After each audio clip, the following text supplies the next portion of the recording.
Hey everyone, and welcome back to another episode of The Negotiation. This episode is part 2 of our discussion with Louis Houdart, founder of Creative Capital. He is also an entrepreneur, business and investment coach, board member, and advisor to many startup companies. The back half of our conversation here starts off with Louis sharing insights on how the world is truly changing from a geographical and category angle when it comes to Chinese brands, especially in the West. He highlights why better positioned product categories are necessary for Chinese brands to succeed in the West. We also explore brand loyalty, the relationship between the success of Western brands in China and Chinese brands' increasing competency managing the whole product lifecycle. We also asked Louis to talk about some of the other geographies where Chinese brands are successful that we might not expect. We close out the conversation with Louis talking about the startup and entrepreneurial ecosystems in China. Enjoy. Some consumers would go Louis Vuitton head to toe because of a status symbol it would recognize. And there is still a great market for Louis Vuitton and some of its beautiful luxury brands. There's also new markets because I think the pie is just getting bigger. Today, in the Gen Z and younger consumer, thanks partly to the social network and kind of KOL industry, niche is the new big. So it used to be a time where you wanted to show to your friends on WeChat that you had the latest big luxury brand. Now, lots of younger consumers are also happy to introduce an unknown brand, good quality brand that they purchased to their friends on the social network, putting themselves in the shoes of a KOL. Home to over 4 billion people, the Asia-Pacific region boasts one of the most powerful consumer markets on the planet. Not only is it home to half of the world's under 30 population, but it's also home to more than half the world's internet users. It's a market that no globally minded organization should ignore. But entering markets like China, Japan, or Southeast Asia is no easy task. Just ask the likes of Microsoft, Google, Uber, and Facebook.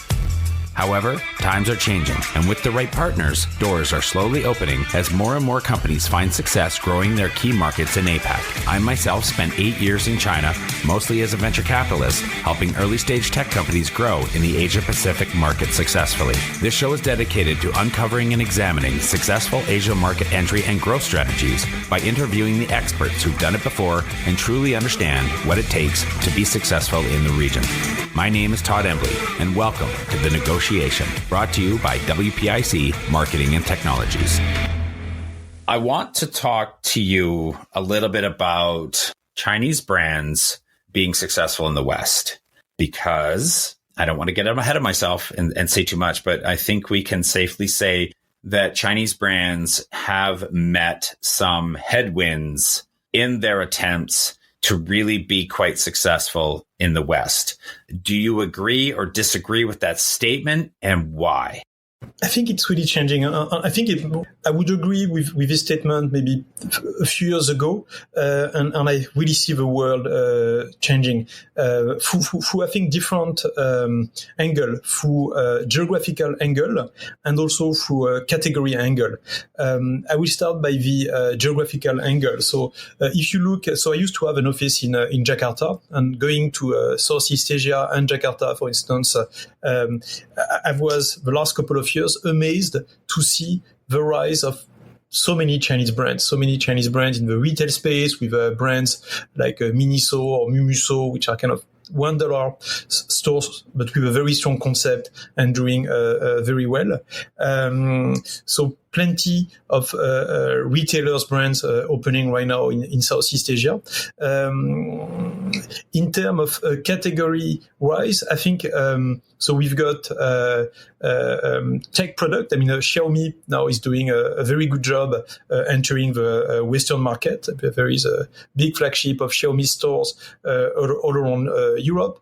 In the car category, you can see now in Paris, Lynk & Co. Chinese cars. In the luxury, Icicle, which is the Chinese premium fashion brand, now has 3 or 4 stores in Paris, and they are doing fairly well.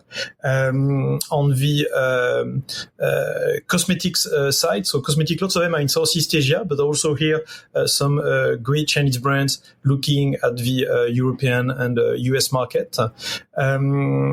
On the tech products, so we are not going to talk again about WeChat, but Ali is doing lots of investments in Europe. You also also have obviously TikTok, which is owned by ByteDance, which is Douyin. So I think it's very much changing, and we see more and more Chinese brands under different categories. So I've listed retail, I've listed fashion, I've listed tech, car. We could add computers with Lenovo. So the world is definitely changing, and I think what I find interesting is when we make this parallel with Chinese consumers, which a couple of years ago would have a tendency in many product category to prefer Western brands. I think today Chinese consumers tend to prefer better brand. So they don't really care where the brand is from, as long as it's a good brand, relevant to their need, and talking to their lifestyle. Let me ask you a question about better brand. Do you think that this is, again, I don't want to paint with broad brushes, but there was a status component to a brand that you used or held or carried? Is this move to just better brand? Is it for better product? Is it an appreciation for better quality, better function?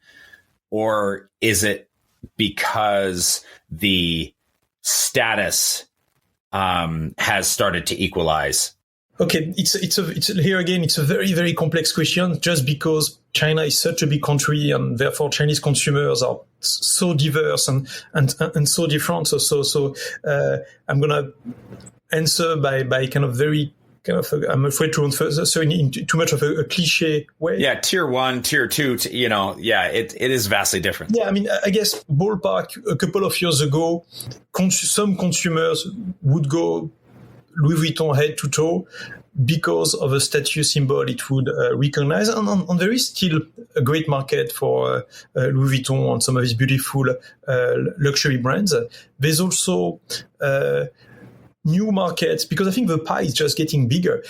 Today, in the Gen Z and younger consumer, thanks partly to the social network and kind of KOL industry, niche is the new big. So it used to be a time where you wanted to show to your friends on WeChat that you had the latest big luxury brand. Now, lots of younger consumers are also happy to introduce an unknown brand, good quality brand that they purchased to their friends on the social network, putting themselves in the shoes of a KOL. You don't know this brand. However, I'm cool, and I found it.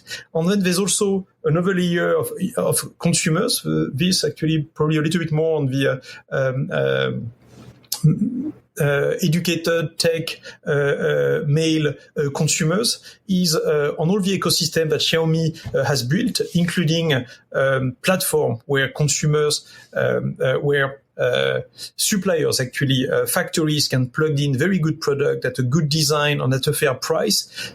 New type of consumers who just want, as what we say in Chinese, Xinjiabi, which is great value for money. There's maybe not a famous logo on it, but the product is just a great product, well made at a fair price. Do you find working with Chinese companies on their, creative and helping them kind of go global?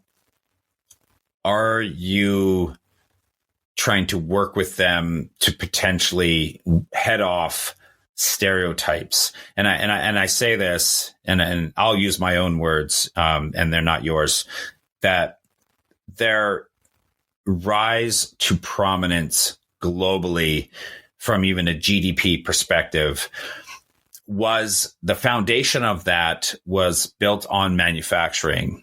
And they were one of the cheapest, least regulated places in the world for a lot of manufacturers to go during a certain period of time in the past. I always felt that as so far as that was going to get them a very long way to becoming one of the most important countries in the world from a GDP and everything perspective, that this might also become their handicap or their blocker to get to the highest of level, because let's just call it what it is. Some people thought cheap when they thought of Chinese brands. So do you think that is still something today that you have to deal with? I think it's really changing. I mean, 20, 30 years ago, people would say Korean cars are cheap. 40, 50 years ago, people would say Japanese cars are cheap. And they produce, I mean, they've been producing for a long time amazing car. And I think we're really coming to this point in China. China has been producing for the world for many, many years, but has been also producing for their own Chinese consumers many great products. So there's maybe in some markets still a little bit of a perception, and you can find cheap and bad quality product made in China, as you could find cheap and bad quality product made in France or in the US. But there's so many great products of great quality being made today in China, and I think more and more consumers are realizing this. So there's, I think, not that much of a need to spend too much time on I don't know what word to use, but on changing the consumer mindset. Consumers and company owners and brands, there is a lot of pride in who they are and what they do. And I feel that there is a lag in the West of the understanding that that pride is now translating into pride of manufacturing, pride of craftsmanship, and pride of quality, that I think if you don't already see it in the West, you're going to be realizing it quite soon, because and I think that is in large part going to be driving the fact that they're done with that stereotype and they want to put that behind them. 100% agree. Of course, yeah, I agree. And I think, and that's where many Chinese brands have been doing a great job for Chinese consumers, also in really understanding their need and being very dynamic in customizing what they need. And I think that's what many Western brands or non-Chinese brands are now more and more. Chinese consumers are becoming some of the more demanding consumers in the world. They want the latest product, they want the best quality product, and therefore you really cannot cheat them. And if they feel that they are being cheated by the brand serving them, it can be very much fatal for the brand. Yeah. A question, something we used to talk about a couple of years ago on the show, and I don't think we brought it up in a while. So I'd like to get an updated viewpoint on brand loyalty. So how important, like we talk about, like if they feel like they've been cheated, from what I know in the past, loyalty was it was very hard to get, but once you get it, it was hard to lose. Would you say that's still today very important? Today, consumers, except for, I mean, like super sticky product like WeChat, for instance, and some, and even actually, even it's interesting when you look at Baidu today, most of the search for younger consumers is going to be done through Tencent and Douyin. So actually, there's also a change there. I think consumers are even less loyal today than yesterday, and they really want something which is meaningful to them today. And what was good for them yesterday is maybe not good today, and it will probably not even be, or will not be also good for them tomorrow. Do you think the West needs to start paying close attention and potentially learning from what's happening in the East and in China and what brands are doing, just from a product or a marketing or a sales or a social or a brand experience creativity point of view? And if so, and I know I'm leading you with that, but what should the West be paying attention to? What I've learned so much in China is the speed to market and capacity of execution in a very complex market. And I think in a market changing, on a world changing very quickly, I think this is definitely something that we can learn from China and Chinese company and Chinese entrepreneurs, to be even more flexible and quick to adapt. Okay. What about Chinese brands being successful in the West? Are there some product categories that you think Chinese brands could be better positioned to be successful in the West more so than other product categories? So category that comes to me are obviously lots. I think I'm very impressed in what's happening in the automotive and EV industry in China. I mean, like a couple of years ago, only in the tier one cities, it was going to be the big Western brands. Now there's a complete switch to this, and a little bit like what Tesla has managed to achieve by not necessarily coming from an automotive background, but by breaking piece on piece and putting the things together. I think Chinese car EV companies and all the investments in the electric battery, I have very big hope for some big winners. There's probably too many of them, and some also will die. But I think very big winners in the EV category in China.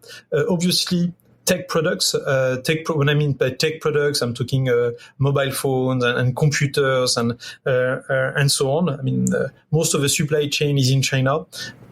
Many of the big innovation hub of these Western companies have been now developing in China. Lots of amazing Chinese innovation center in China. So obviously on this product category, I also see some lots of interesting things. On another category, which has been where we've seen lots of investment in the Western world, is on the Amazon FBA aggregator space, and obviously a massive chunk of his brand that you can find on Amazon for all sorts of different type of products are actually coming directly from Chinese factories doing a great job at producing good quality products at a fair price. As Chinese brands start to become increasingly more proficient at the full product life cycle of creative or ideation, manufacturing, go-to-market, scale, branding, marketing, do you think that may create a bit of a problem for Western brands or make it more difficult for Western brands to start having success in China? I think it really comes back to my point to consumers. I think what's important for brands to continue to be relevant is to bring something to the consumers. So if a foreign brand is coming with a lousy product at an expensive price, well, I mean, it should not be successful in China. And a Chinese brand with a lousy product on a bad value for money proposition will also not be successful. I think we are entering into an interesting market where you need to be better. You need to have something to offer to a consumer. So if you are very strong in your own key market and really bring some very interesting products solving consumers' needs, and this is not existing on the same category is not there in China, then there's definitely a market for you. And then on the top of this, there is this more of the experience on the premium side of product. I think everything which is linked to experience on bringing a test of something new and exotic and fun, I think also has value there. In a nutshell, if you can be competitive, you will be competitive. Yeah, exactly. Last question, just to tie this one together. Where in the world geographically are Chinese brands being quite successful outside of China? Areas that we may not expect or know that they're being very successful in. Indonesia. So as I was mentioning, I used to have an office in Jakarta, and it's amazing how many Chinese companies are doing a great job in Indonesia, which in a way makes sense. I mean, when you think about it, there's an important Chinese Indonesian community who look at China because they're going to have a family or relatives there, and therefore are looking at inspiration or connection there to distribute these brands in Indonesia. Very big market, obviously. I mean, a very big market in terms of population. It's one of the biggest country in the world, and growing fast. So of course, it provides a hope and opportunity for some Chinese brands. I've seen Chinese brands in Dubai. I was in Dubai a couple of months ago, and I've seen Mumuso, who used to be one of my clients, having stores in Dubai. I know they're also in Mexico and in Kazakhstan and many other places. So you might see some Chinese brands in Paris. Miniso is in Paris, but you're also going to find them in non-European or North American countries, where they're going to be also looking at Latin America, Middle East, and Southeast Asia. Can you draw any reasoning potentially? This might be an unfair question, by the way, but why those areas? Is there any kind of tie culturally, logistically, any reason why those countries are really showing so much more success than maybe other areas initially as the Chinese brands explode everywhere? I guess when you look at Southeast Asia, for instance, some part of Southeast Asia, fast-growing economy with fast-growing middle class who want to live better, who want to consume better. These are patterns that China has experienced a couple of years ago. So therefore, their products, brands are very much fitted to answer to this new way of consuming and lifestyle. And then on the top of this, you can add up, of course, the geographical proximity and in some instance, cultural proximity. Although, of course, I mean, Asia and Southeast Asia is a very big place with lots of diversity. I want to, the last kind of category of conversation is about entrepreneurship. And we've had a lot of Chinese-based entrepreneurs on the show, not meaning that they were Chinese so much as so many people were successful at being an entrepreneur by being in China. I think that it was such a great spot. If you wanted to be an entrepreneur, you and I both know how painful it is. And it's super painful to be an entrepreneur anywhere, but it is so much extra of all of it when you're doing it in China. Talk to us a little bit about what the startup and entrepreneurial kind of community and ecosystem is like in China. Incredibly vibrant. I mean, I'm French, from Paris. Lots of hardworking people there, but I mean, lifestyle is also very important. And what's really something which being an entrepreneur, being incredibly passionate about what I've been doing, something which been very vibrant and absolutely amazing for me in China is how much passion is there in all the entrepreneurs I've seen, and foreign and obviously mostly Chinese entrepreneurs who really, from morning to evening, from Monday to Sunday, only think about growing their business, solving their problems, and I think it's something quite unique. I mean, it never ever stop. And coming back to my agency, one of the reasons I think we managed to grow on being successful is I was really adapt. I mean, by passion, clients would call me on a Saturday afternoon at 4:00 asking me what I was doing and asking me for a meeting at 7:00 on a Saturday evening. I would just go. And I would do the same thing on the Sunday morning. And in the agency business, that was interesting because the weekend was actually really lots of the time. I had time to meet lots of my clients running way bigger companies than mine, because that was the only time where they had time themselves to go into their more strategic and long-term branding issues. This is really, I think, a good characterization of the culture of who they are. They sacrifice lifestyle and comforts that we typically in the West, I think, have been known to indulge and enjoy. And I think they do it by passion, and also they really do it because all this kind of first generation of entrepreneur in Europe, in the US, so many corporations, companies have been there for 30, 40, 50, 60, 70, 100 plus years. In China, most of the companies are going to be state-owned enterprise or first-generation entrepreneur, whether it's a small bookshop in the street to a multi-billion-dollar company that were started 5, 10, 15 years ago by the founders who is still running the show.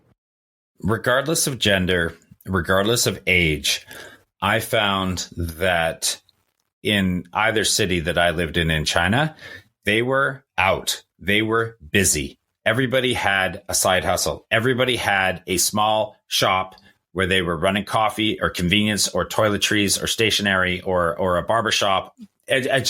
There was the amount of small business was just staggering.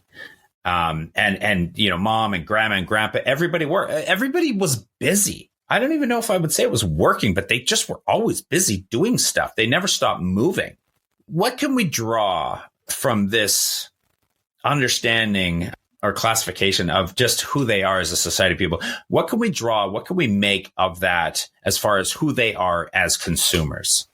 So to come back to my earlier point, I think it makes them therefore demanding customer, because they as you said, they really try to optimize their time. So to come back also to the point of on the lazy economy, and I think their time is really precious, and therefore they want great product. They don't like to waste their time, and that makes them very demanding customers, which is fair. I mean, I don't like to be cheated myself as a customer, so I think it's a fair behavior in a way. Are they forgiving if you hurt them, if you give them something that is not what if you lie to them, if you presented a product and said that this is how it's going to be and this is how we're going to make you feel, and they don't get that and they feel cheated and now you've lost them, can you get them back? I find lots of commonality between Chinese and French. I mean, we are passionate, we love food, we love wine, we build circular relationship, we start to know each other, and then we know each other. I mean, we don't call each other honey the first time we meet and hug ourselves and so on. And therefore, we also maybe tend to take things more personally. And yes, if trust has been broken, I think the trust is broken. So I think it's very, very important to be honest to your customers. And then, having said that, as long as you're honest and respectful, I think they can really understand there is a mistake, as long as you take ownership and acknowledge the issue. So they can be forgiving if a mistake was not done on purpose and it been acknowledged. But if you try to hide it and to cheat them, then yes, of course, they will be upset. All right. Well, thank you very much for that. And thank you for everything that we've discussed today. I really appreciate it. I wanted to ask, as we do sometimes with our guests, would there be a couple of people you might be willing to drop their name on the show here right at the end? So that we can go to them and say, hey, Louis, he mentioned that you might be a great guest for our audience. And then we could try to leverage that into guilting them to come on the show and also be a part of this and join the family. There are a couple of people you can think of that our audience might like to hear from as well. Yeah, of course, Todd. Thanks again, by the way, for having me on the show. So a couple of the French mafia in Asia that could be interesting for you. One is a good friend, Thibaut Villette, who started May.com, who was acquired by Alibaba. So it was a fast sales business. Thibaut, I think, would be a great speaker for the show. Another one is Pierre Poignon, who was the co-founder of Lazada, who was also acquired by Alibaba. Pierre was based in Singapore. Now he's back in Europe. And then third, the two last one could be fun. One is Arnaud Castel, who started a beautiful chain of high-end concept store in Hong Kong called Kapok. Super trendy, very, very interesting stores. And then the last one, an amazing business lawyer called Bruno Grangier, who has a network of law firms in Shanghai, Hong Kong, Beijing, and Paris, and who I think would also brings lots of value to the show, helping entrepreneurs to avoid some painful mistakes. Yes, well, we all need to learn from the mistakes. But if you can avoid them, it's even better. Yeah. Who was it? Maybe Eleanor Roosevelt said, learn from the mistakes of others. You can't possibly live long enough to learn them all yourself.